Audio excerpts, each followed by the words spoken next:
How are you doing? This is David W. Williams, also known as Diamond Dave. I appreciate everybody for coming through.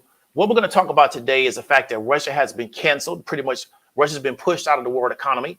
And how can we make money from it? So what we're going to do in this particular show, outside of what most people are going to talk about, is what has happened to Russia, create a lot of inflammatory negative language, whether you're going to be for or against what happened.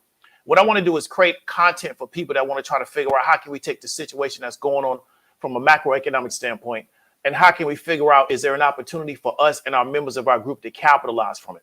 And as long as what you're involved in may not be against your morals, your principles, and your values, I don't see anything wrong with trying to understand, based on where the world economy is going to move, based on what's going on in the world, how can you and your group put yourself in a position to capitalize from it? And that's what we're going to talk about on this particular show. That's who this particular show is going to be for. And that's who we're really pointing this content at. If you want to play the for or against, pro or con, you're probably going to be in the wrong place. And I may not have content for you, but I want to really encourage you to go on YouTube, and we can find plenty of people to create that kind of content that appeals to your particular taste. Really quickly, we're going to do some housekeeping. Want to give you a heads up. So what we're going to talk about, because we're trying to kind of diversify our content this year. Let me show you share my screen out. What we're going to talk about on Tuesday is we have a show called Chirac, how the Black America's Mecca turned into America's heroin trafficking capital. I'm bringing a sister on who is a Chicago native. She has a media platform in Chicago, and she's going to kind of talk about these particular issues. I have family ties in Chicago that probably go back to the 30s, so I have a connection through the city through them. And they're actually from the city of Chicago. They're not from like the outlying suburbs. They're from what people would call the Woodlawn area. And we're going to go into that. We also got another show on Thursday of next week. And we're talking about capital groups and investment groups with the sister Cherie. So we have a lot of content we're creating for the platform. But what we want to ask the audience to do is to show us that you actually are enjoying the content by, 1, viewing the content, 2, engaging, commenting, and then 3, sharing out and let people know it. Because what we're trying to really do, and this is something I've talked about with multiple people on YouTube, is we're trying to change the face of how we present ourselves on this platform. And one of the things is that we notice is that there's content missing. And then when things happen in the world, we are not prepared for it. And I'm going to kind of talk about that really quickly before I go into this particular broadcast, because this is very important, in my opinion.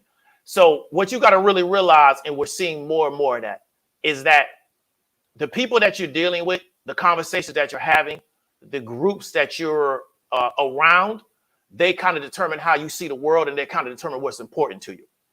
And when we're looking at situations like Russia, and we're going to talk about that, if something like that was happening in the United States, right?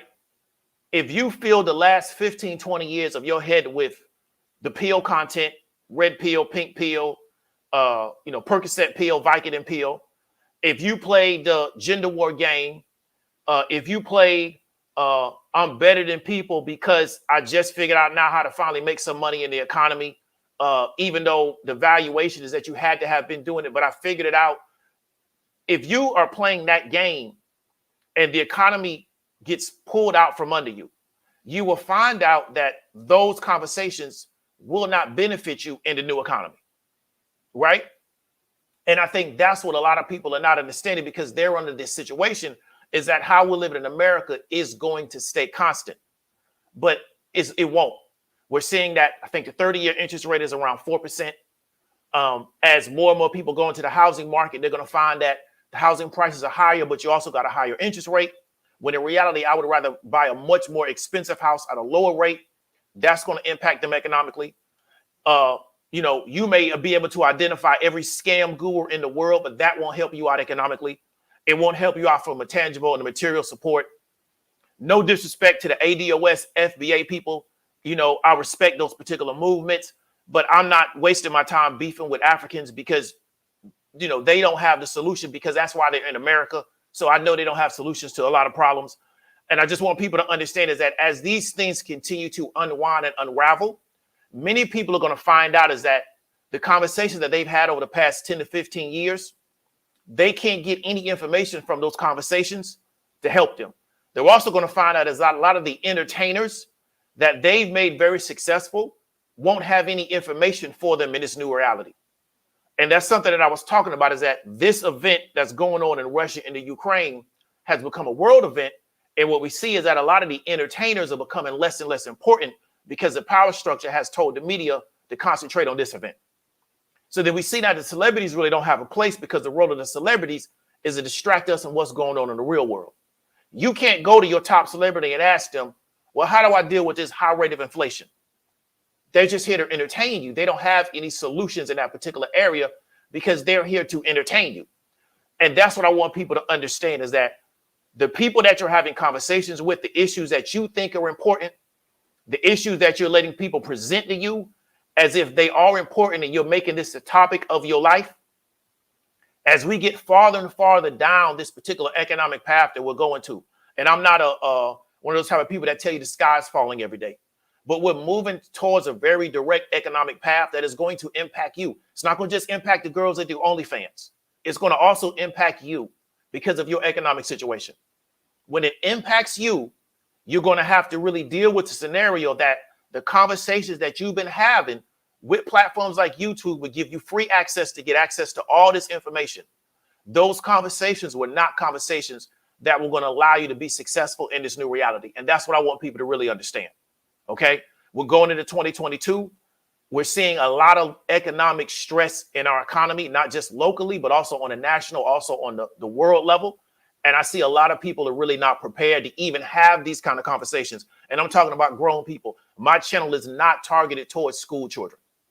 My channel is targeted towards grown people. I look at my analytics, and they're not even prepared to have these kind of conversations.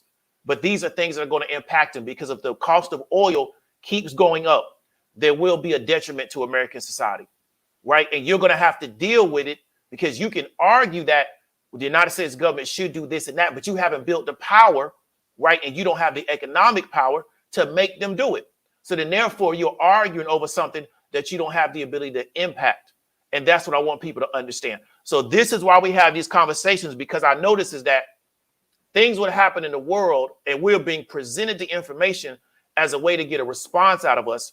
We're being presented the information to promote the person's platform that's presenting the information, but they're not teaching us how to take these particular world events and how do we figure out how to benefit from it, because you're not going to be able to do anything about it anyway until you get into a position of power. And if all you do is just sit back and react to it, you can never put yourself in a position of power where you can start to benefit or start to direct the event in the direction that you want it to go, right? So that's what we're going to talk about today. So I want to encourage everybody to engage in the content. I want to encourage everybody to start having these conversations in a social circle and ask yourself, if everybody you're talking to is talking about these things that are not going to help you over the next 5 to 10 years from a tangible standpoint, not just I feel like I'm better than somebody else because of this, or I can go on YouTube and look down on this person because they're in this particular situation. That's not going to help you as your rent keeps going up. That's not going to help you when you try to go buy a house and you can't figure out how you're going to pay this high interest rate. That's not going to help you when you try to deal with the fact that you're underwater from a debt standpoint. Ask yourself, if everybody you know is having these conversations and they're not going to help you from a tangible standpoint, they're just purely entertainment to you. They're purely self-aggrandizement, if I pronounce that word properly. You want to really ask yourself, right? Where are you going to be in the next 10 to 15 to 20 years as we start to move from a certain economic standpoint? Because there are people in Russia that have had their whole life destroyed. Really, they was already in a lot of economic stress. But what happened over the past 3 to 4 weeks has pretty much destroyed them economically. Like that TV show with the guy with the tigers, many of people in Russia would never financially recover from this. They won't. They will not financially recover from this situation, right? Many Ukrainians, and we're going to talk about this on this show, will never financially recover from this situation. What they're doing in Ukraine is going to sink a lot of Ukrainian people into debt to the World Bank, to IMF. It's going to sink them into that type of debt the rest of their life. They're going to spend the rest of their life paying off the financing from these particular institutions, right? So these things are very, very important, but it's very beneficial to the power structure to keep us away from these conversations and solutions. And how do we put ourselves in position to utilize a situation to leverage for us and our group to either make us react to it, take a side to it, or talk about things that are not going to benefit us long term. And that's really what I want to really try to help people understand. You can ignore the information. You can ignore the presentation. You can go back to doing what you're doing because, thinking about this makes my head hurt. That's cool. But what I want you to understand is that when you end up in these situations, because it's not going to just happen to one group of people. It's not going to just be women that are going to be in a bad situation, right? It's going to be women and men. It's not going to just be black people. It's going to be a lot of white people in that same boat too. It's going to be a lot of Asians. It's going to be a lot of Hispanics. So if you think that you're exempt from it just because of this particular demographic that you're in, you're really living a false reality. And I want you to understand this. This is something that is a real thing going on in the world today, and that's what we're going to talk about. So that's my particular monologue. I want to go ahead and get that out of the way really quickly before we get into it. The show is sponsored by www.thehighestpaid.online. This is a solutions-based platform. This is for three people in the economy. The person that don't like the fact that, right, they don't make enough money. They're a 9-to-5 worker. They don't like the fact that they're not bringing in enough money. The second person is the fact that they don't like the fact that there's a ceiling over their money. They're in March. We're in the third quarter of the year. We're getting ready to close out the first quarter. They already know how much money they're going to make for the year. They essentially have a set income. And they know that that amount of money they make is going to barely cover their expenses over the course of this particular year. Third person is a person that don't like the fact that they got to take time away from their family. I deal with a lot of people that because of their ability to utilize and leverage the financial markets, we look for opportunities to leave the house because we spend so much time at home. Most people spend so much time out of their home to make money. When they get home, they just want to sit in their house. Why? Because they spend so much time out of their house. So we live in a different lifestyle that's based on different dynamics. We have the ability to leverage the financial markets because we understand them, right? To live the life that we desire, right? To work towards living a life that we desire because we understand how these financial markets actually work in real life, not just on the internet, right? We will be raising that price because we're going to ready to end the third quarter. So we will be raising the price just for no other reason than a rate of inflation. And we're going to get a CPI number coming out, I want to say on Thursday. That's going to kind of let us know what the inflation level is, even though that number is going to be very conservative. So we will be raising the price. However, I will be running a sale probably starting tomorrow, going into the next week. And I would encourage everybody, if you've been thinking about getting involved, buy the particular course. That would be my recommendation to you. Become part of the community, because I keep reaching out to people that have either taken the course or have dealt with me through the internet. And everybody keeps telling me you're undercharging for the value that you're bringing to the internet. The goal is to keep working the price up. But I keep telling people keep telling me you're undercharging for what you're bringing to the internet, right? I keep reaching out to traders, and I'm looking at their trading account, and what they're trading is 20 times worth what they paid for the course. And they're asking me to help them with their trading. So there's a lot of people with a lot of money in the market that understand the value that we bring to the particular table, even though we may not have the highest profile. I definitely don't have the biggest name on the internet, but people that are actually in the field as traders understand the value that we bring to the market. And we're going to continue to add that value because, like I said, this is really the final frontier for our group, right? Actually being in these spaces and being successful in those spaces. So that's pretty much all the housekeeping that we got to do. That's my opening monologue. We're going to go ahead and get into the content, right? Because I don't want to be long-winded because I got to get out of here and get to the gym later on today.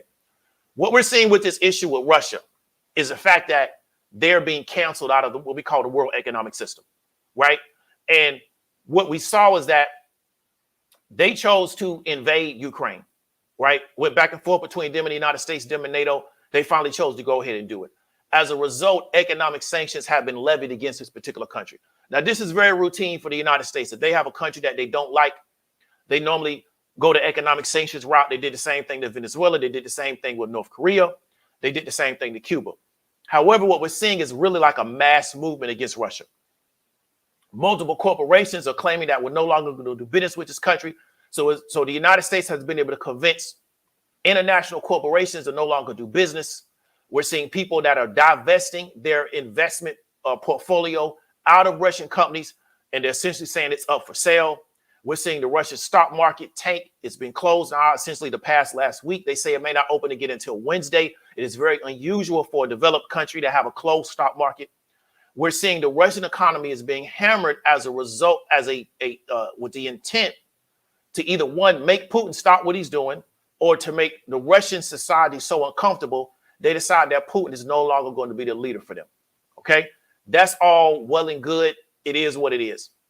What we want to do is try to figure out where's the opportunity for us in our group because of the volatility that's being created, right? Because we can't do anything about the volatility. I couldn't stop Putin from going to war if he wanted to, right? There's no way I could communicate to him and make him do what I asked him to do.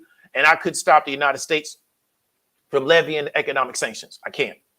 Therefore, based on this volatility, right, and how it's going to impact the financial markets, how it's going to impact these world economic systems, where is, right, the actual opportunity for us in our group? And if something that is involved and is against your morals and values and principles, then you don't have to do it, right?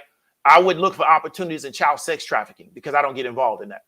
However, if there's an opportunity or a space that's not against your morals and values and principles, you may want to examine it and try to figure out, how can I get involved in this particular situation based on where the economy is going to move as a result of what is going on with not only Russia, but the world in their response to Russia's invasion. And that's what I want a lot of people to start asking themselves, these type of questions, right? So the first question we want to ask is that, where do we think the opportunity is at? And we're going to ask like the audience. Let me put this down here real quick. We think the opportunity is at.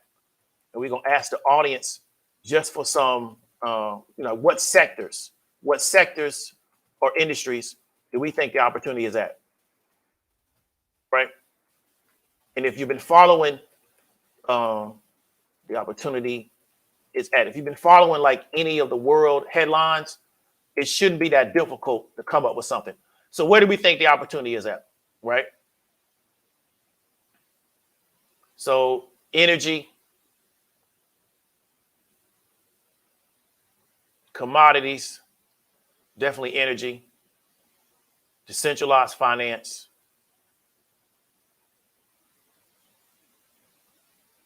is investments capital, airline industry. That's interesting because they sold off pretty heavily because of the high.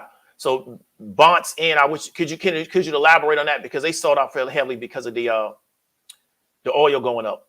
Staple foods, wheat, cybersecurity. That's one I forgot about. And I listed some. I forgot all about cybersecurity. CrowdStrike, they report next week. So it's going to be interesting if they give any commentary to that, because they report next week. Cybersecurity was one I had really forgot about, but I'm not a big tech person in that particular regard, right? So where do we think the opportunity is at? So fertilizer. Yeah, I was looking for there was a graphic of how planes from the UK now have to take a whole different flight path to go to Asia because they were flying over Russia, but I couldn't find it. I saw it on Twitter, but I couldn't find it. But it was very interesting that UK planes now, because of a no-fly zone over Russia, are going to take a totally new flight path because they used to fly over Russia to get to Asia. They're not going to be able to do that anymore. So it's going to change big flight patterns, which means what? It's going to cost more to fly, right? That's something I couldn't find. I was looking for it really hard and I couldn't find it again. You know, you see something on the internet and you lose it. Airlines, people travel to places besides Russia. Definitely, commodities has gone up. Transport.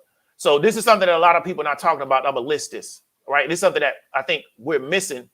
And it's not a personal thing. It's just I think that we're missing. Let me get this real quick.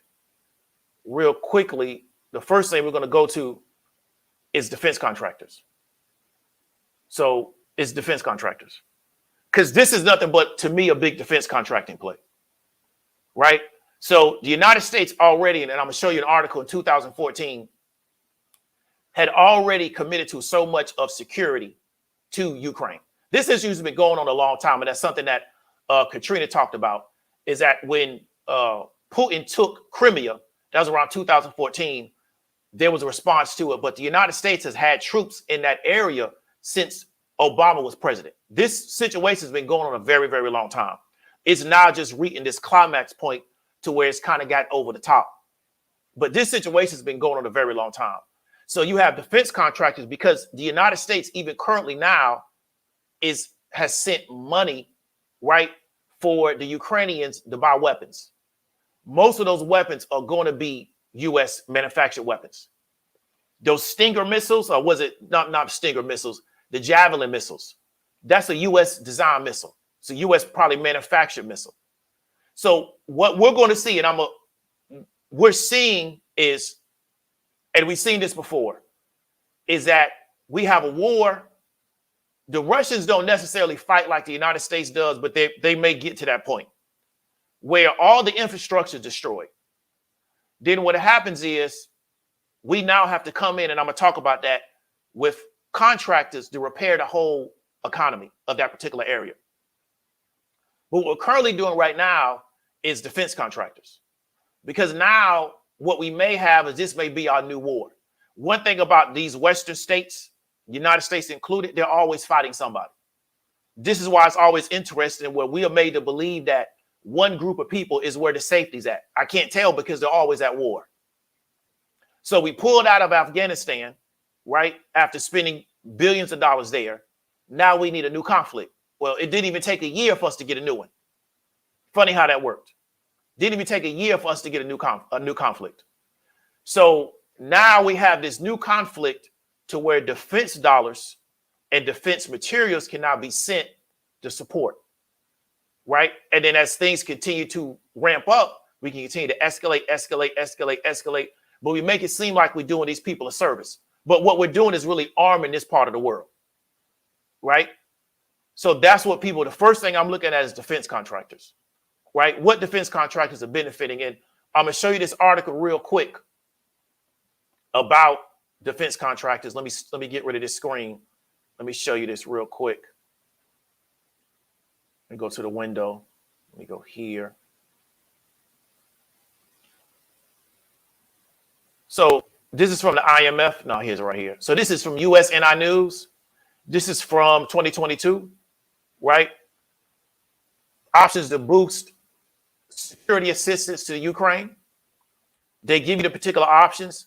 So the United States has committed to more than $2.7 billion in state and defense department funded security assistance to help Ukraine defend its territorial integrity and improve interoperability, if I pronounce that right, with NATO. That's $2.7 billion that they've committed. But we've been given support to this particular country in dollars to help support their military, also training, since 2014. So since Russia's in 2014 of Ukraine, the United States has committed more than $2.7 billion, right, in security assistance. So it's not going to all just be weapons. Some of it is going to be training, things of that nature. But we can always ramp this up as the situation continues to get worse or better, depends on how we do it. And that's what I want people to understand, is that the defense contractors, it really benefits them to have this here. Then we break down all the particular programs since 2014. Here's an actual document. I can put this in the particular chat. I can put this in the description. But I would encourage you to read this, because this has been going on a very long time, even though it's pretty much just now hit the mainstream. And defense contractors benefit from these type of scenarios. Why? Because they're the ones that sell the weapons. They're the ones that sell the equipment, everything that needs to be sold. We're making it seem like we're doing them a benefit, but really what we're doing is we're arming these people, right? With the hope that they can have some level of success, and then we can arm them more and more and more. Okay. The question I want to ask is that, and I need to read further, is this 2.7 billion, is it a loan or is it a giveaway? Will the Ukrainian government be on the hook for this down the road, or are they just giving them the money? Right. So that's the biggest thing. So let me go ahead and get off of that. So my first thing I'm looking at is defense contractors and how they're going to be impacted by that. Okay. The next thing I'm looking at is reconstruction plans. Who's going to get the contracts?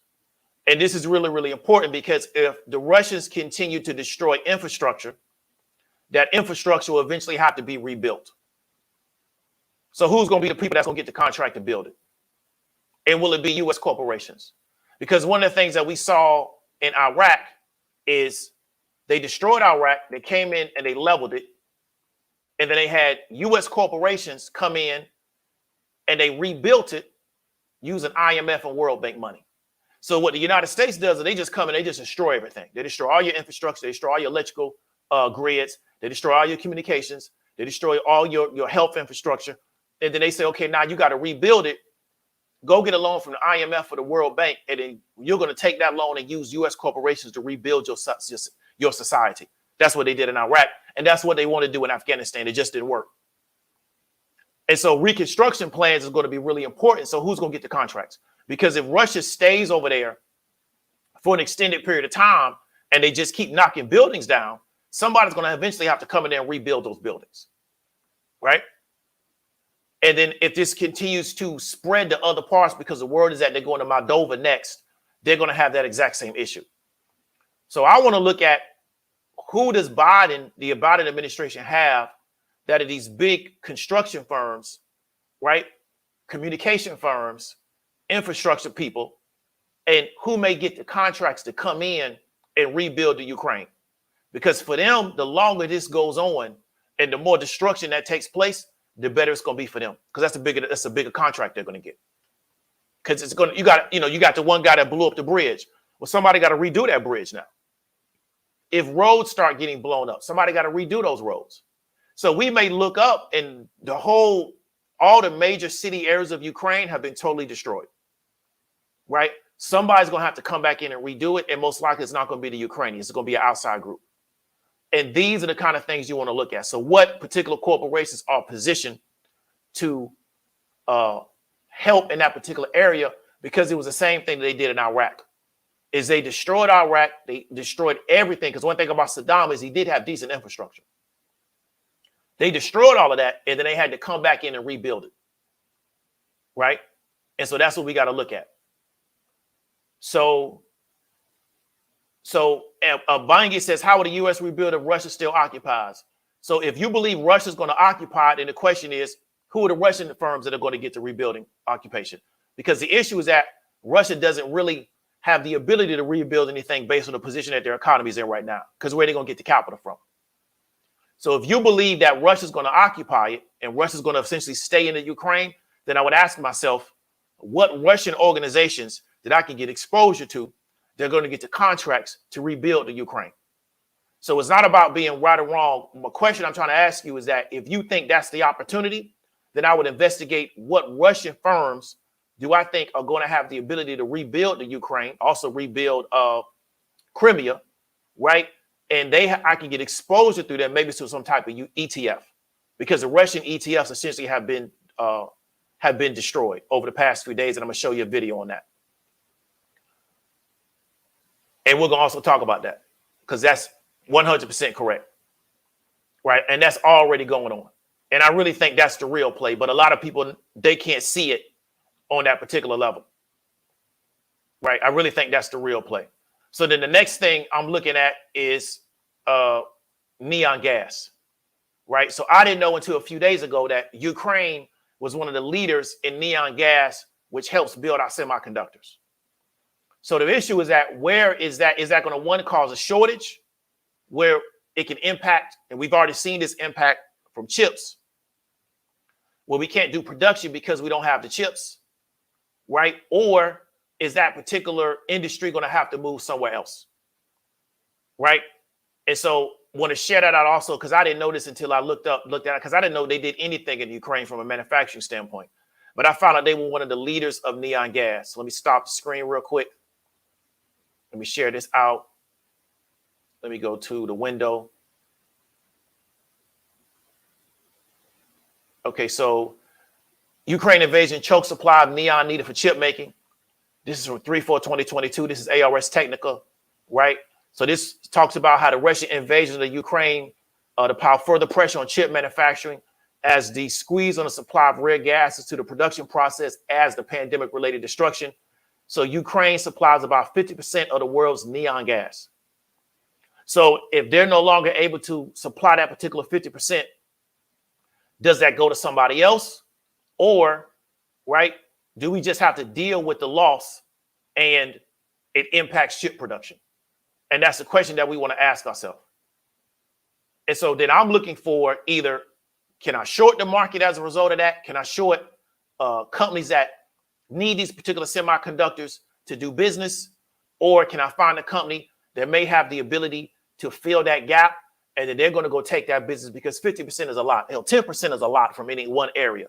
So if we lose 50% of production, where else does that production come from? And how long will it take for that production to get online? Because I think somebody said that in this particular United States, it can take 2 years to start production of chips. So then where would that come from? Because we've seen a lot of impacts in car manufacturing because of the fact that they could not get chips, right? So that's the kind of question that we're going to ask. And how does that impact other economies as a result? And let me go to this particular video real quick. Let me stop my screen. And which we're talking about that. So let me go to the window. Let me go to the Chrome tab. Let me blow this up.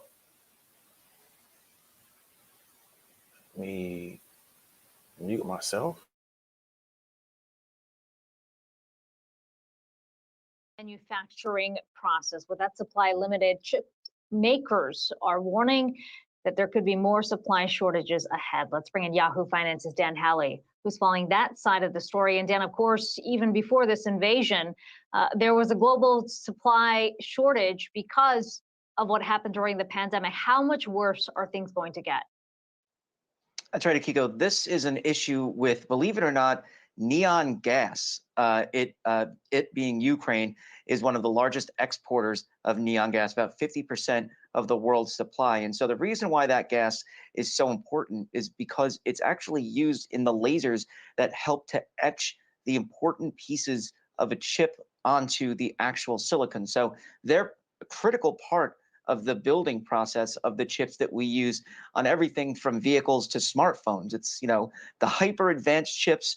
Those are the ones that don't necessarily need neon, but the ones that most consumers use and need are what use neon. Now, they being companies, did do some stockpiling of neon ahead of this conflict, realizing that Russia was amassing troops on Ukraine's border, and so they needed to do something about this. And I think one of the lessons there is that perhaps the stockpiling wasn't enough.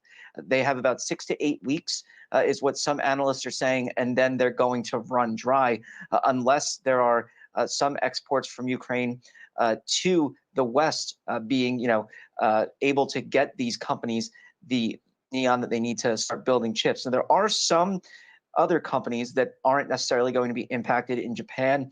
There are some, some companies that are saying they're still able to get neon from China. Texas has a purification plant down there, but it really is going to be an issue going forward.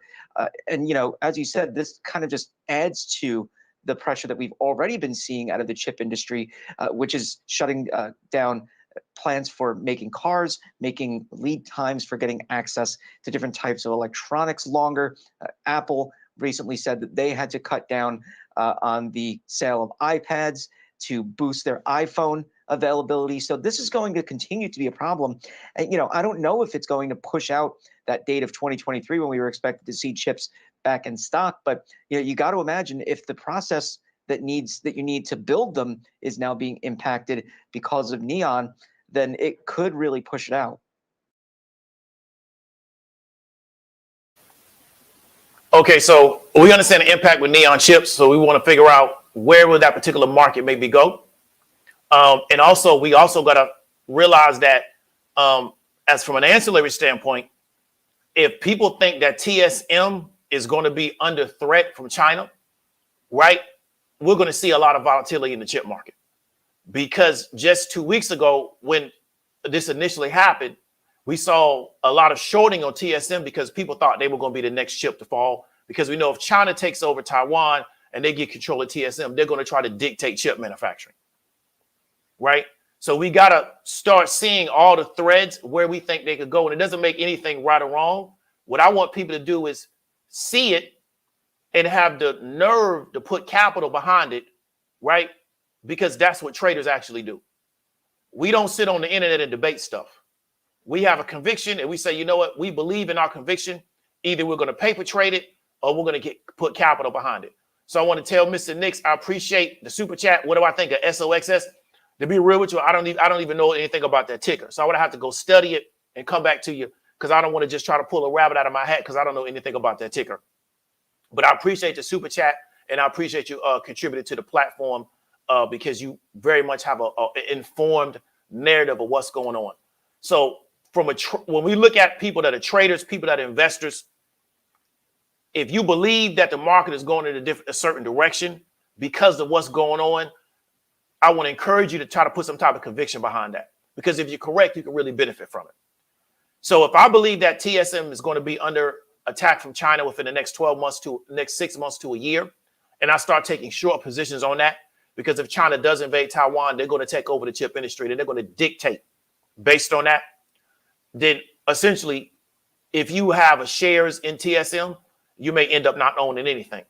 Because I've told people for years, if you invest in a Chinese company, you don't really own anything because you can't own anything in China anyway. And that's what I want people to understand. So now we got chips, right? I don't want to get off the topic. Next thing we got is gold and silver, right? What I would call real currency. Now, what are we talking about that for? Because the Russian, what they've done to the Soviet Union, and this is a play that the Soviet Union tried to do, right? And let me share my screen real quick. What he tried to do was prepare for any kind of issues with the United States by essentially holding a lot of euros, right? And to me, that's what he did. So they got out of the dollar and they decided to hold a lot of euros, if I kind of understand the scenario properly. However, with Europe now saying we don't want to have anything to do with you, they're going to have an issue. And with nobody really accepting the ruble anymore, they also have an issue. Because from my understanding is that they were selling the oil or selling their gas, and I don't know what currency they were accepting it for, but they're no longer going to be able to do those transactions. As a result, the ruble is now worth like 10 cents compared to the US dollar. Russia misplayed this. Because what they probably should have done, and this is what I try to tell people about any fiat currency, and I'm not a currency expert by any stretch of the imagination. But when you're dealing with a fiat currency, the value of the currency is only based on the country that actually creates the currency, or the central bank that actually creates the currency that represents that country. So at any time, they can say this currency has no more value, or we will no longer exchange to you in that particular currency. So then if you hold that particular currency, that currency is null and void to you. That was just for you. It's not for everybody else. However, when it comes to gold and silver, there's no way the United States or the European Union can make gold and silver have a value of zero. Therefore, you can still exchange in gold and silver, even if they don't like you, whatever, right? So that's the thing is I think that they misplayed this by holding on to currencies that eventually could be told, well, you know what? We no longer want to exchange with you in that particular currency, so now you don't have anything. They probably should have held on to gold and silver because even if they try to lock you out of the world economy, people will still exchange in gold and silver, right? Because gold and silver has always had a value regardless of what government was running the particular world. And I think that's where the real value is going to be. And we are seeing gold start to go up now. And I think that what we can see is that there may be a run on gold and silver. There may also be a run on platinum. There may be a run on precious metals because people are going to start to understand based on how they're trying to set this new world economy up. That's going to be the only thing that actually is going to be able to hold a value because the United States can't come to you and say, well, you know, your gold no longer has any value. Well, gold always has a value. So does silver. But your currency may no longer have a value because we won't exchange with your currency anymore. And one thing the United States does is it dictates to countries and it really devalues their currency by not exchanging anything in their currency. It makes you exchange everything in dollars. Right? So what it does is it devalues your currency. It helps us in the United States because it makes our currency really strong, especially when we travel, but it also hurts their currency. Right? Because the United States wants to have the dominant currency in the world, or what we call a reserve currency. Well, if we just do everything in gold and silver, they can't do that. And also what Urban Homestead has said is if we just do everything in Bitcoin, they also can't do that either. Right? So you see now the desire to get these particular things off the table and make you deal with what we want to deal with because that's what's going to, that we say what the value is. Because if the United States told us tomorrow that dollars no longer have a value and coconuts have a value, and that's what everybody's going to exchange in, we now got to go try to find us some coconuts. Because we're doing with dollars because that's what they told us had a value. Right? And we just accepted it. And now we transact in dollars. But they told us that. Right? So they could tell us tomorrow that it's coconuts. And we really got to understand what has always held the value for such a long time is gold and silver and other precious metals. And I'm not a metals guy at all. Jimmy from By the Hood is a metals guy. He amasses gold and silver. Right? So then Jelani says, isn't sitting on a ton. Or I think they're sitting on more than a ton because I think a ton is like 2,000 pounds. I think they're sitting on more than a ton. But then the question is that enough? So can they run their whole economy off the amount of gold that they have sitting inside their economy? Because their rubles aren't worth anything now. And if nobody would transact with the ruble, then it's really not worth anything. So it's not that they're not sitting on a ton of gold. The question is, are they sitting on enough gold? Right? Are they sitting on enough gold to support their economy until this situation is over? And if they're not, then they're just going to get punished, which is currently what's going on in the Russian economy right now. And I want to kind of show you what I'm talking about. So let me share this out. Let me get rid of this real quick.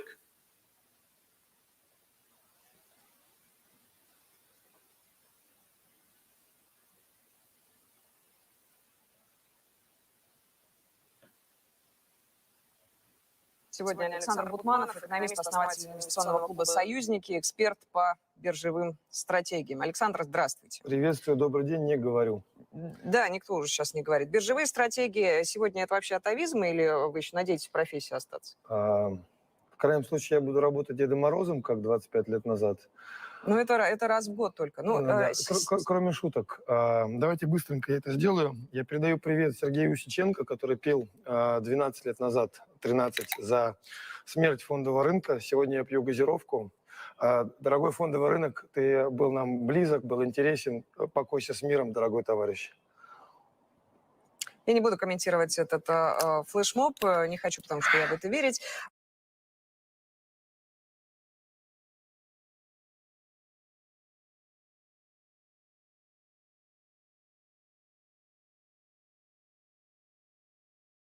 The Russian stock market is still closed, correct, for days. So what does that mean for Russian ETFs in general? Because they're getting clobbered.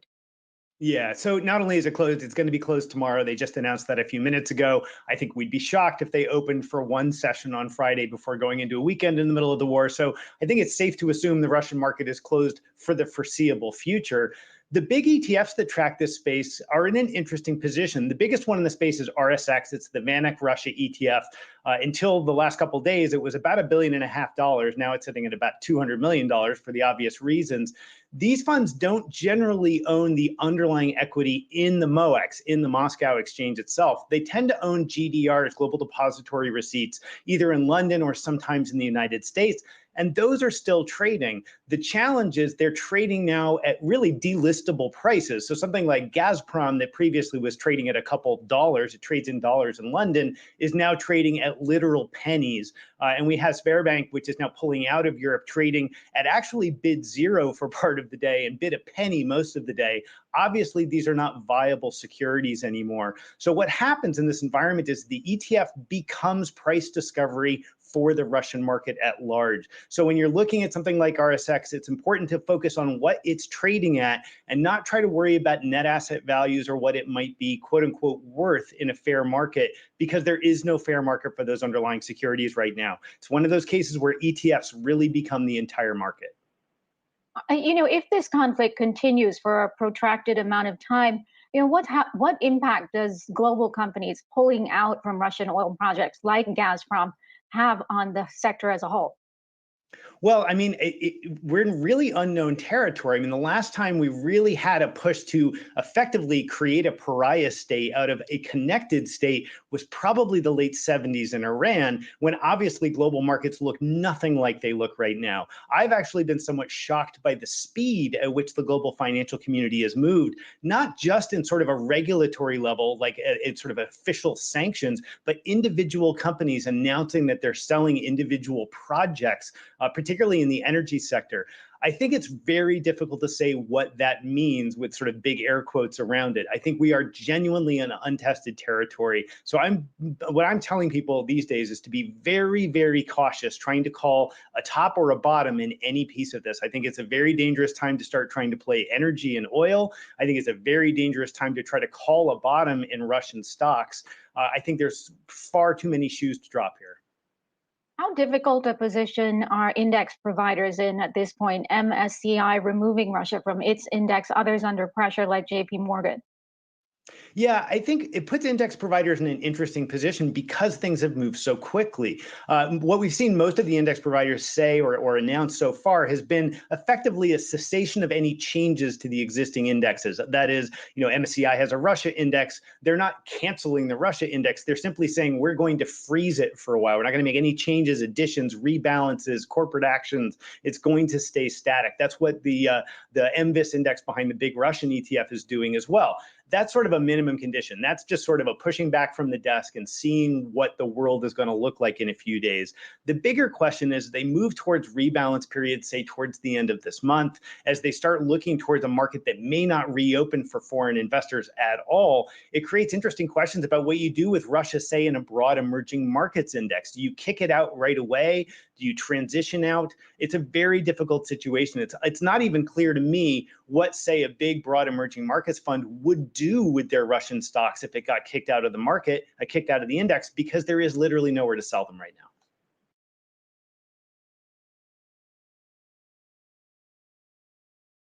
Mute myself. Okay, so the Russian stock market is closed. I think they said they're not going to open back up until Wednesday of next week.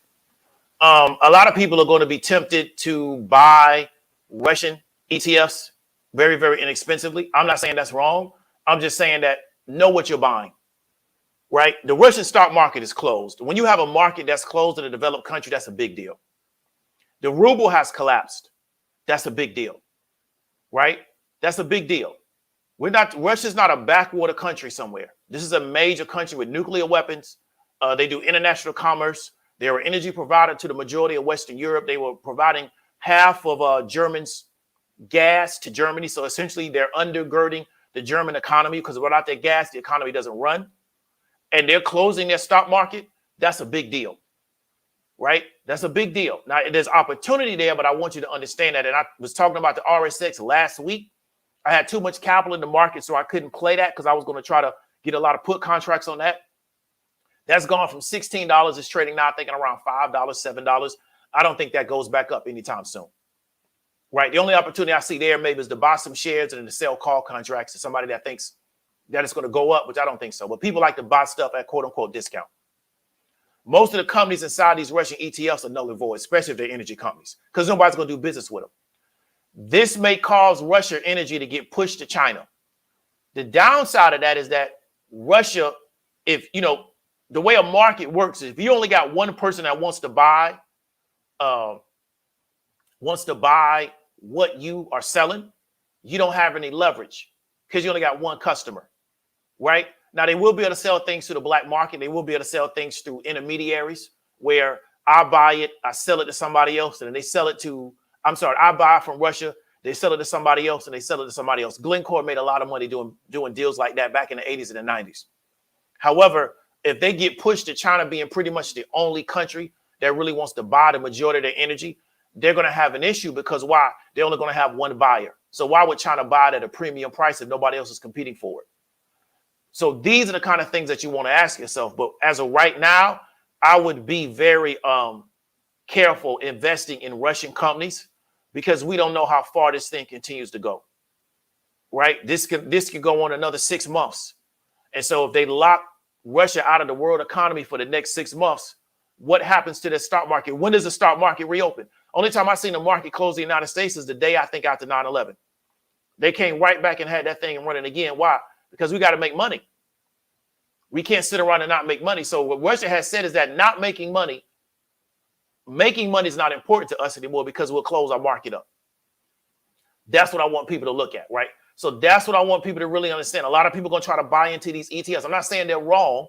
What I'm saying is that we don't know how long this is going to go on. And we can see a lot of these Russian ETFs go to zero because nobody wants to trade them. The companies that are inside the ETFs don't have any value, and the currency inside Russia doesn't have any value. So what are we buying? What's the equity position in this? Next thing we want to look at, companies impacted by wheat prices. We've seen wheat go up. Russia also is a major wheat provider. Now, people are saying that they can take that wheat and sell it to China. They can. But same problem. If the only person that'll buy their wheat is China, then the problem is, one, they don't have bargaining power. And the two, how much wheat will they selling to everybody else, and who's going to fill that gap? Now, the United States has the ability to export a lot of wheat. So let's say Russia gets cut out of the world wheat market. They got to sell all their wheat to China or maybe North Korea. Who's going to fill the gap? So who was Russians' customers of their wheat? Are there American companies that can now go fill that gap? And that's where the opportunity may be at, right? So I'm looking at companies that are going to be impacted by wheat products because the price of wheat is shot up like crazy because Russia was a major wheat exporter. And we're seeing now that Russia was very much a major player on the world stage from an economic standpoint. And now that they're cutting them out, there's going to be a reshifting in the world of people to take those places, because anytime you got one person that does a large amount of business and they get cut out, everybody's going to run in to take their business from them because Russia had clientele. So then how can I make that clientele my clientele if they can't do business with them anymore? And that's the kind of stuff I would personally look at, right? Next thing we're going to look at is, I forgot, let me put it right here, and we're going to talk about it again, is cybersecurity. Right? If I pronounced that right, if I spelled it right. So cybersecurity. So we talked about that this particular war, a lot of it is this conflict, a lot of it is going to be fought in the cyberspace. One of the first things that we knew that this was getting ready to start is because Russia, with their cyber experts or their hackers, they came in and they impacted the cybersecurity of the Ukrainian government. A lot of DDoS attacks, right? So they couldn't communicate with each other, so they could go and make their move. So this is going to be a real thing, not only for on the Russian side, but also on the American side, the NATO side, the Ukrainian side. So a lot of people are saying that the cybersecurity firms are going to get a lot of exposure to this because this is also the new battlefield in this new era that we live in. It's not just planes, ships, infantry. It's also the cyber world where things get fought at.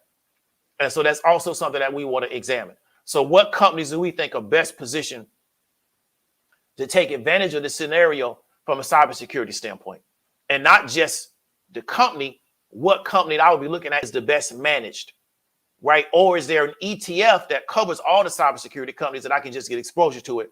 But if I'm looking at individual companies, I'm trying to figure out which one is the best managed, because just because you're a cybersecurity company doesn't mean that the management actually knows how to run a good company, right? You just could be a cybersecurity firm, but you're not managed that well.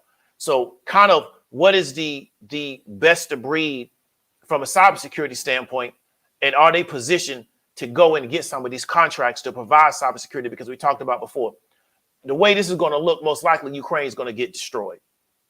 A lot of people are going to run in from a reconstruction standpoint to offer services and also products to Ukraine, because most likely they're going to get destroyed. That's just how this is going to work, right? So these are the things that I would be looking at. So that's why I really want to encourage people to look at this scenario from a different standpoint, because this is what I want people to realize. What we saw not earlier this year, what we saw 2 years ago is we saw a massive world response to the pandemic. What they did was they got everybody on the same page to deal with the pandemic. And everybody, all the countries through the World Health Organization, they moved the same way. They said we're going to quarantine. Pretty much everybody quarantined all over the world. Some countries didn't. They said we're going to roll out the vaccine. Pretty much all the countries in the world took the vaccine. What we're seeing now is we're getting a world from all the Western countries in the United States, right, that are integrated from an economic standpoint. They're all moving in the same direction against Russia. And we've never really seen this before in the past 25, 30 years. Where everybody's saying Russia is out, and anybody that does business with them is probably going to be out too. Now, it may not stay like that, but that's currently where it's at right now. The challenge is that if this is the new world that we live in, it doesn't mean that the United States is going to always be on the giving end of this scenario. One day we may be on the receiving end of this. We may get a president that does something that the world doesn't like, and they say, you know what we're going to do is we're going to just pull the United States out of all the world, from the world economic situation. And then that's something that we're going to have to deal with, because what are we going to see? We may see our currency collapse. We may see our stock market fall. So what I want to tell people is that remember this scenario, because just because it's happening to somebody else or another country, it don't mean one day it won't happen to us, because When you running with a group of people and they doing something, it don't mean one day they're not going to do it to you.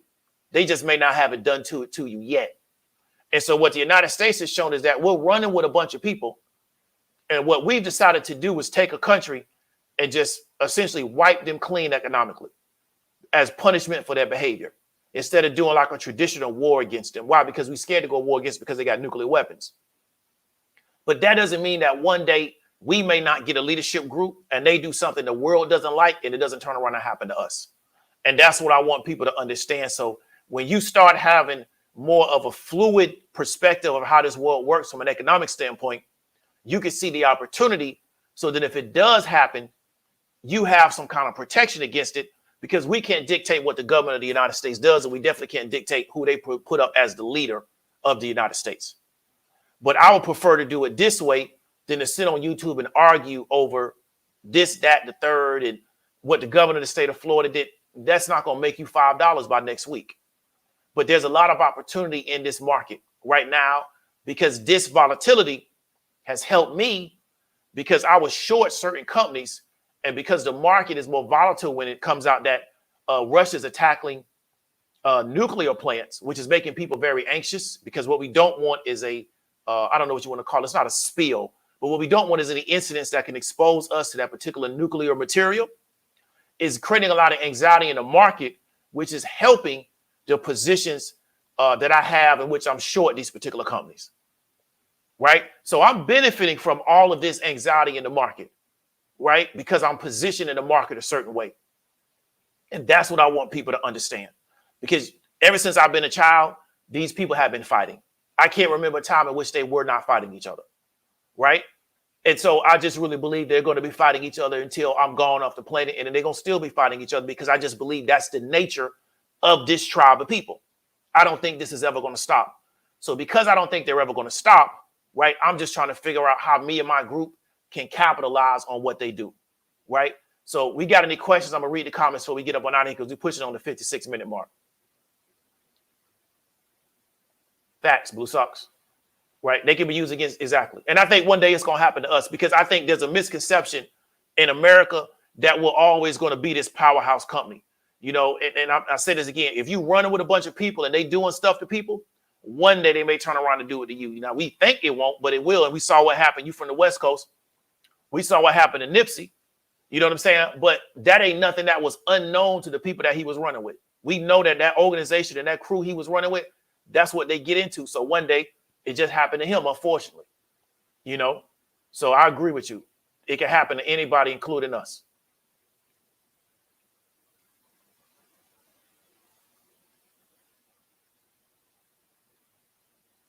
Yeah, I think they do that. I think they import all that wheat, but I think it can hurt Russia is that they may only have one buyer for their wheat. You know what I'm saying? And if I was Russia, I wouldn't want just one buyer for my wheat. I would want people bidding on my wheat, and I would want to sell it to the highest bidder or sell it to China because I got a relationship with them. Because what I think this does is it turns Russia into, I don't know how to say this the right way, but where China's going to be here and they're going to be here. Because I believe that the only reason Putin moved all those troops to the West is because he had assurances from China that they wouldn't attack him. Because if we look at China and Russia, they have a connection on the eastern front. And I don't believe he would have moved all those troops to the West and got engaged in this conflict if he didn't have assurances from China that we're not going to attack you when you do that. Because this would be a good time for China to backdoor him. But I believe that when this is over, China's going to be here, right? And Russia's going to be here. And Russia will not exist without their relationship with China. The same way North Korea don't exist without their relationship with China. There is no North Korea if China don't hold them down. It won't exist. And I think that's the situation, because the Russian economy is getting destroyed by this. Like, it's just getting destroyed. There's going to be nothing there. And if it continues to get worse and worse, it will turn into a North Korea. Right? That's unfortunate for the people that's living there. I really feel bad for them.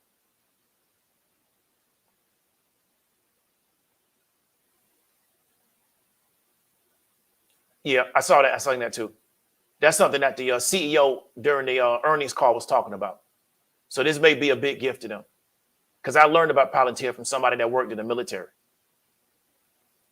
I 100% agree with you on that one. Okay, that's interesting. I would be scared to work inside those things because of all that grain inside there.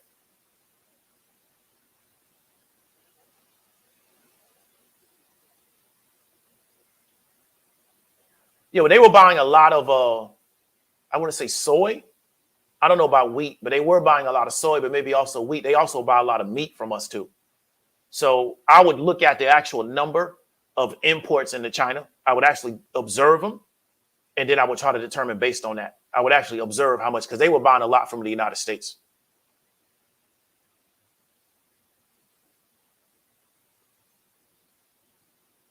Okay, so Emma's comment says 80% of German wheat in Nord Stream. Yeah. I mean, we got to see how it goes. Because what I think, I think if Russia stops, I think they let them back in because of the dependency on Russia. What I think they're trying to do is show the rest of the world that we want the world to function a certain way. And if you don't, we're going to punish you through economic sanctions. We don't want to do what Russia's doing anymore, which is actually go to war. But that's really the history of Europe. And what's interesting is that we were told for years that our experience in America is because of what Africans did to their own people. But what's interesting is in Europe, when Russia attacks Ukraine, it's not that Russia's doing it to their own people, right? Or Russia attacks another country, is not what they're doing to their own people. We see a differentiation there. And what you got to understand is that the way they've built Europe, everybody needs everybody to survive. So when Russia kind of goes outside of the structure that they're trying to build, it impacts everybody. But Germany's not saying that they're going to invest a lot into renewables, but I don't think they can get there in time. But one of the things that I'm worried about, I wouldn't say worried, let me rephrase that. One of the things that I'm aware of is Germany now is saying they need to take more of their GDP and sink it into national defense. And I think a lot of people are really not up to speed as the reasons why the United States, part of our World War II unconditional surrender of Germany, was that we don't want them building out a military. And if this now prompts countries like Germany to think that we got to start ramping up our military, and we as Americans start to believe, well, that's the best thing for us because then we don't have to pay to protect them in NATO. Most Americans, myself included, were not alive when Germany had a first world military. When Germany had a first world military, they wasn't nothing to play with. And they're a very small country. But when they focused on building themselves up militarily, they were not anything to play with. But Europe may be looking like, well, if we're going to have these actors like Russia that are going to destabilize Europe, we may need to start looking at ramping up our military. And countries like Russia, like Germany, that are really, really good at certain things, it could totally destabilize Europe, because the reason why Europe is the way it is because the United States essentially can dictate to Europe from a military standpoint because of what we did in World War II. So that's something I think people really need to start investigating, because they did decide that they're going to take more of their GDP and sink that in the military. Now, we don't know to what extent, but if they keep adding to that over and over years, we could look up at 20 years and Germany could be essentially the #1 military force in Europe, even though they're still part of NATO.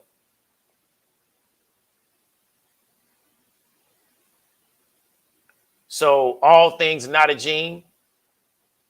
Appreciate it. The super chat. Okay, I'll look at it. But it's not helping the Russian economy at the current time. You know, the amount of gold it would take to run that economy would probably be 1 trillion tons, because they would have to pay out in gold. And we saw with I think Zimbabwe, when they continued to lose value to their currency, a lot of people in Zimbabwe started trying to figure out how to exchange in gold because the currency no longer had a value anymore. Appreciate it, Terry. Appreciate the super chat.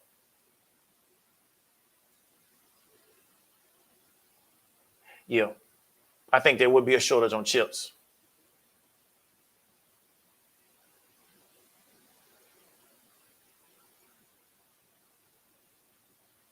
So Char Media, appreciate the super chat. So you've been scammed by Ukrainians? Okay, I feel you. I don't think I've had a Russian customer yet.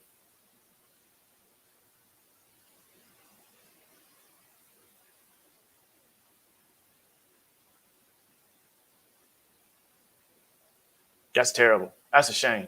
So it's very unfortunate that people working and they're losing the value of their currency, which means that anything that they want to try to bring in from outside of Russia is going to be very, very expensive to them. So if Russia can't produce it, they probably won't be able to get it. And that's one of the things I think they're going to do to try to get the oligarchs to come over. But I think the oligarchs have so much of their wealth outside of Russia and not in Russian rubles that they don't care, which is why I think they started trying to seize their property. And that's what I was saying with guys like Putin, is that his wealth is probably not in rubles. His wealth is probably in gold, or might even be in cryptocurrency, or is in somebody else's currency, his personal wealth. So he don't care if the ruble goes under, because that don't impact him. Just like the guy that runs North Korea, his wealth is not in whatever North Korean currency they got. That guy's wealth is in US dollars. So he don't care what happens to the average person in North Korea, because he don't buy nothing with that anyway. He spends all his money with USD.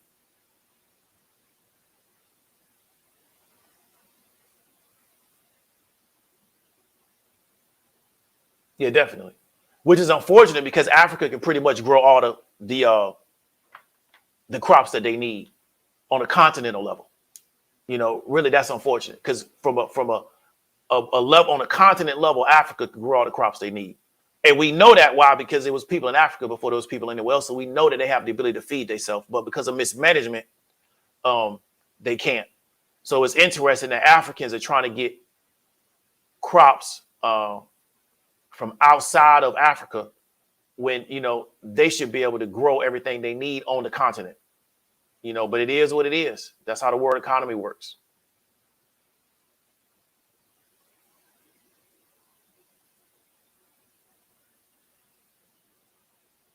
So we got any questions before we get up on out of here?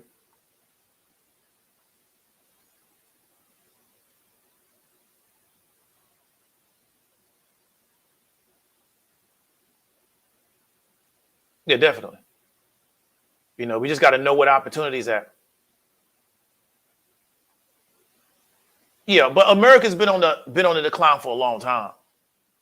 You know, and also America's a very new society, right? America hasn't been around really that long. China's definitely on the rise. But what I don't like about American media, especially quote unquote conservative American media, is they're trying to create this antagonism between China and the United States. The United States can't have an issue with China because they do all of our manufacturing. So what is going to hurt people is that they're going to buy into this antagonism between China and the United States, and they're going to kind of try to take the United States side by entertainers who are telling them this, without realizing is that if China doesn't decide to manufacture for us, and we actually have to pay Americans to manufacture for us, Americans will find out really fast how much money they don't have. Right? Because you can't get American to work for what a Chinese person is working for, especially under those conditions. It's not going to happen. And so that's the thing, is that we're kind of married to China because we need China to survive the way we want to survive. They also own like $1 trillion of US treasuries. So if they dump all those treasuries on the market, American economy will sink also. So China, I don't think they're on the rise. I think China's already there. Right? But I'm not a fan of trying to create this narrative that the president of the United States should create this beef with China, when I go to a retail store and everything in that store was manufactured in China. The device that I'm looking at was manufactured in China. But I have an entertainer telling me, well, you know, Biden is a sucker because, you know, he should go after China. Okay, cool. I mean, that'll work for somebody that don't read. I read too much.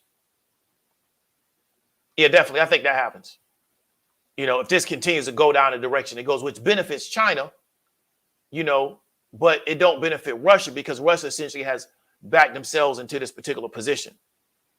But it is what it is. You know, things happen. You know, decisions have consequences.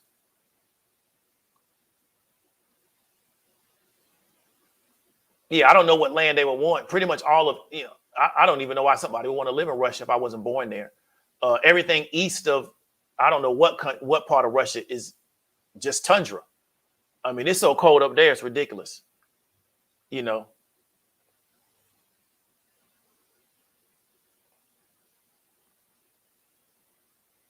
Yeah, I think they will too. And I think it's going to be retribution because back when China was trying to come up, Russia didn't help them at all. China came up on their own. Russia didn't help them. And I think they're going to kind of use some of this to kind of pay back Russia for that. Because from an ideological standpoint, you would think China and Russia would have been partners. But when Russia, you know, back in the 80s, when they was that superpower they was going at, Russia didn't really help China with a lot. They really did. You know, and so I think China's going to kind of use this as an opportunity to kind of knock Russia down a little bit and put them in a position. But this happens.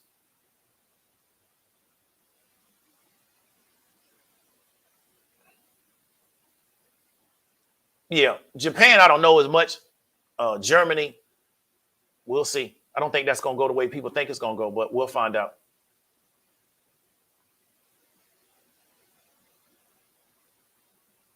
Yeah, definitely. Yeah, they're definitely not. You know, you're right about that. They're definitely not. Even just basic commerce, day-to-day commerce is not set up. You know, but that's what people was forced to because the currency that they was using was null and void. But like even basic scenarios, because I've always heard that money was created because we couldn't transport gold and silver the way we wanted to. That's what I always was understood, that we created some type of notes because we couldn't, you know, gold and silver weigh a lot. So if I got 500 pounds of gold and I got to go to, you know, California, I can't take it with me. So that's what I heard, that, you know, the reason why they started creating notes. But, you know, in America, we took our money off the gold standard. So now there's really nothing backing it except the fact that we got a military that'll come kill you if you don't use it.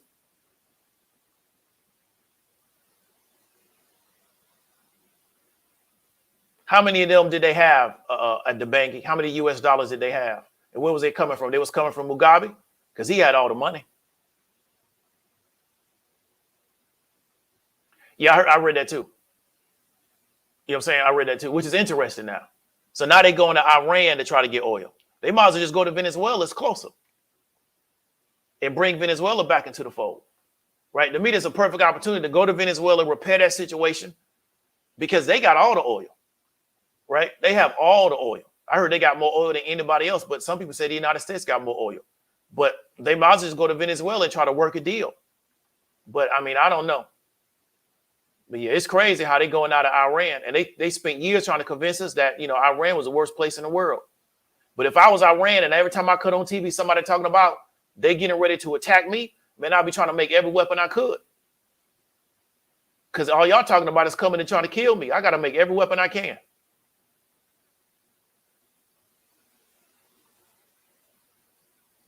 Shit, it's bad. It's still bad.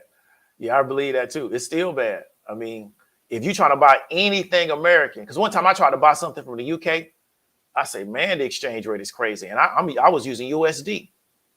So I can imagine being in Russia and trying to buy, like, I don't know, anything produced in the United States and being like, man, you got to be a millionaire to do it.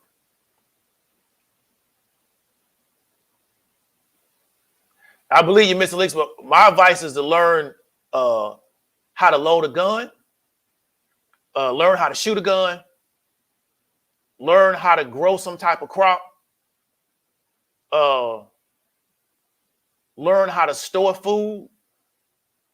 Because I think if we run into those type of scenarios, a lot of people learn how to fish. If you want to learn how to hunt, learn how to find water in the woods. Because I think if this economy rolls back, a lot of our people are going to find out that they're very not prepared for what life is actually about. So I'm a big fan of getting the tech skills. But like one of the things I tell people all the time is we don't realize that technology is firearms. And so we just ignore that.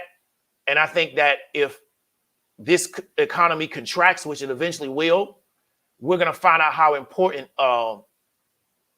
guns and ammunition actually is just to survive, you know. So I'm a fan of the tech stuff. I'm a big fan of it. But, you know, we got too many of our people that don't even know how to load a gun.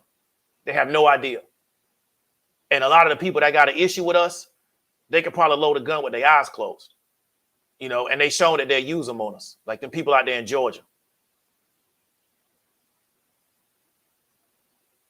LRT, I don't even know how to do that. So if you put it in my comments how to do it, I'll do it.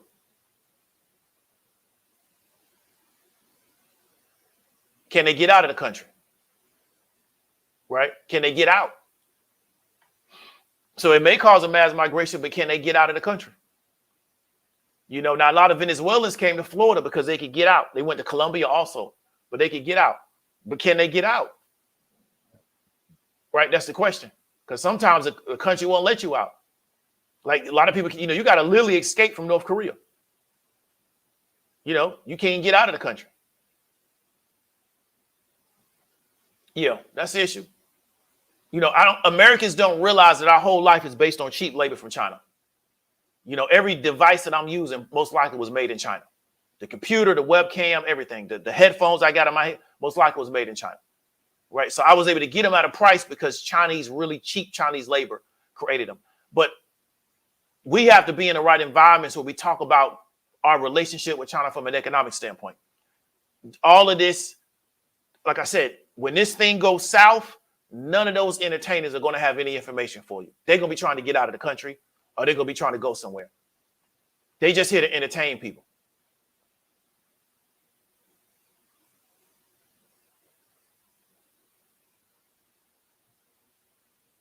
Yeah.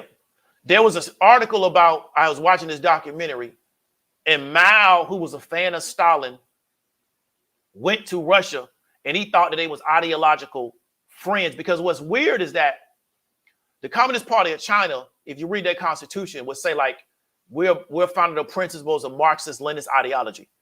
So they're very much a student of Lenin, who I believe was a Russian, but I know that he operated in Russia if he wasn't a Russian. You know, a lot of these Europeans be all over. And he explained to Stalin that they wanted Russia to help them build a nuclear weapon. And Stalin was like, dude, we never gonna help y'all do that. It was either Stalin or Khrushchev, but they were talking to Mao. It's like, we never gonna help y'all. And so I just think that there's a lot of antagonism between those two nations, even though the Communist Party of China are students, right, of a Russian. So it's really interesting. But I think that they're going to use that to put Russia way under them so they can stay on the top, because China's rolling right now. You know, they're rolling.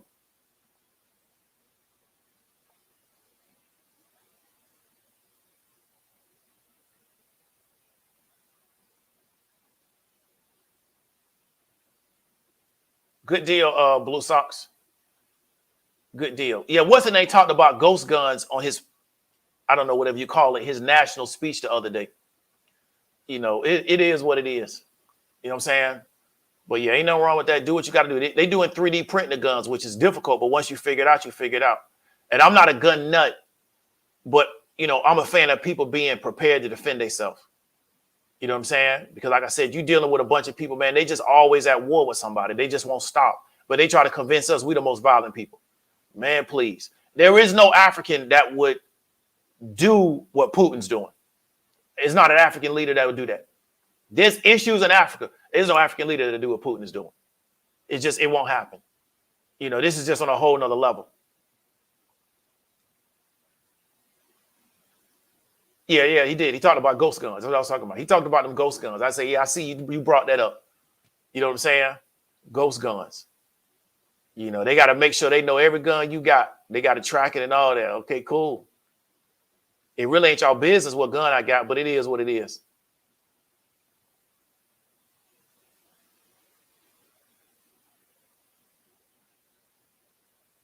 Yeah, I wouldn't have anything. All my computers, because I use a lot of Macs, all my computers, my phones, all my electronic devices. Then you go to like all your consumer devices, everything's made in China. Right. So I just think people don't realize like how much we need them just to survive. Because if we bring all that back to America and tell Americans to make it, we won't be able to afford it, because Americans are very expensive to work and they expect a lot. The way they work people in China, Americans won't work like that. They'll strike before they work like that. They over there working people in China like they dogs. And they don't know no better because their government is so heavy-handed with them. They don't know not a person not supposed to work you like that. You know what I'm saying? They don't know that because that's all they know. Because the Chinese government is very heavy-handed.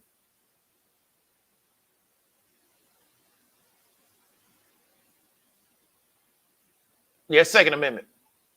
You know, I don't want to have a Second Amendment conversation, but it's Second Amendment. That's why the guy that got killed in, Minnesota, and you had the conservatives saying, well, what he was doing with a gun, what he was doing sleeping with a gun in his hand. He can take a bath with a gun in his hand. That's the Second Amendment. But the narrative has to be that a black person with a gun, it got to be something negative to it, right? That's a psychological operation they try to run on our people. So if you're a black person, especially a black man with a gun, something has to be wrong unless we say so. But the Second Amendment says you're supposed to always have arms. So if you decide to go to sleep with a gun in your hand, that's your business. You inside your house. But it is what it is.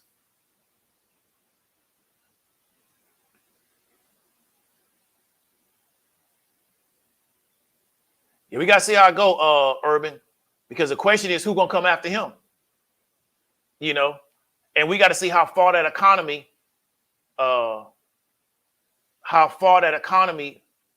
can go down before they finally say we got to do something about this dude. Because it's bad right now. You know, when they close your stock market, it's rough. And they talking it might not be open until Wednesday. So we got to see how it goes. It's rough over there. I feel sorry for the Russian people because they don't have nothing to do with this. They also are used to an authoritarian government. So they just look up and there's stuff going on. So it is what it is. Now I'm talking about the dude that got killed when they did the warrant and they came into his house and he was asleep with the gun in his hand. And they shot him because they came in, the guy had a gun in his hand. But my thing is, people saying, well, what are you doing with a gun in his hand? I mean, if I want to take a shower with a gun in my hand, that's my business. I got a right to have a gun. So we got to be really careful when people claim they conservatives and they claim they promote the Second Amendment, but there's a narrative in America that black men with guns are suspects and we're dangerous unless they agree with us having a gun. See, what people don't understand about the Second Amendment, and I'm not trying to turn to a Second Amendment conversation. The Second Amendment was created for when the government says guns are illegal. So you're being told to arm yourself for when the government says the guns are illegal. So any agent of the government that has a negative perception of me having a gun is the number one reason why I need to have a gun, or a former agent of the government, or somebody that is working as a confidential informant for the federal government. Their negative perception of why I have a gun that's legally registered to me is the reason why I need to have one, because we created the Second Amendment for a time period in which the government decides to take guns away from people, right? And what a lot of people don't understand is that when the government decides that they are going to seize guns from Americans, the same people that they claim they backing is the same people that's going to come take guns from them. But we got this psychological operation that's been run on Americans where they don't understand that, right? The same people that they claim they backing, that they support in every scenario, those are the same people that's going to come take guns from you. It's not going to be a new group of people because that's the people that enforce law.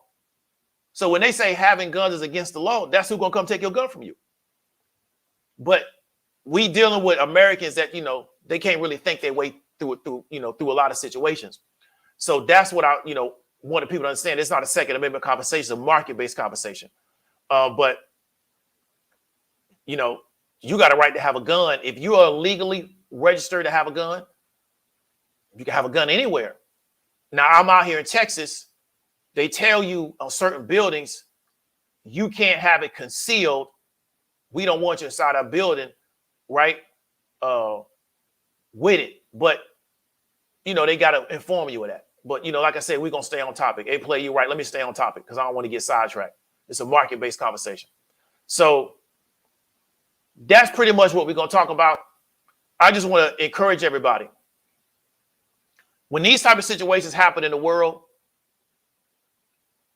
you can focus on the opportunity in the situation. You can focus on how you can benefit from it, or you can get caught on playing team ball. What I mean team ball is Are you with it? Are you against it? Yada, yada, yada. Now, if you have a personal moral situation with it, there's nothing wrong with that. That's how you feel morally. However, to take sides of it, and it doesn't benefit you outside of just the emotion of being on the side, I think that it can be an issue for you down the road when you deal with the economic impact of this. Because if oil continues to go up, you're going to have to deal with that from food cost, from transportation cost. Instead of you trying to figure out how can I capitalize on the fact that oil is going up, because Mr. Nix talked about the USO, right, that particular ETF. Instead of you trying to figure out how you can capitalize off that or shorting companies that are dependent upon a certain cost of oil to make their business model work, like airlines and like cruise companies, I'm just going to argue over, oh yeah, America should be energy independent without really understanding what that means. Instead, trying to figure out how to capitalize off that. Because if oil continues to go up, food costs will continue to go up, which means that food is going to be much more expensive, which means more money is being taken out of your pocket. So what I really want to encourage you to do is to see things from a market-based perspective and start understanding that you can insert yourself in these situations and you can benefit from it. And you can teach the people around you to have that same type of perspective. So you're just not running around like a chicken with your head cut off. You're a lot more comfortable because regardless of which way this situation goes, you understand how you can capitalize off of it. So that's pretty much all we're going to talk about. I appreciate everybody coming through. I really appreciate the conversation. Hope you got some value from it. Hit me with the likes. Let me look at the likes real quick before we go. We got 81 likes, 120 viewers. So on your way out, I appreciate if you would like the particular stream. And we're going to get up on out of here. I'll talk to y'all later.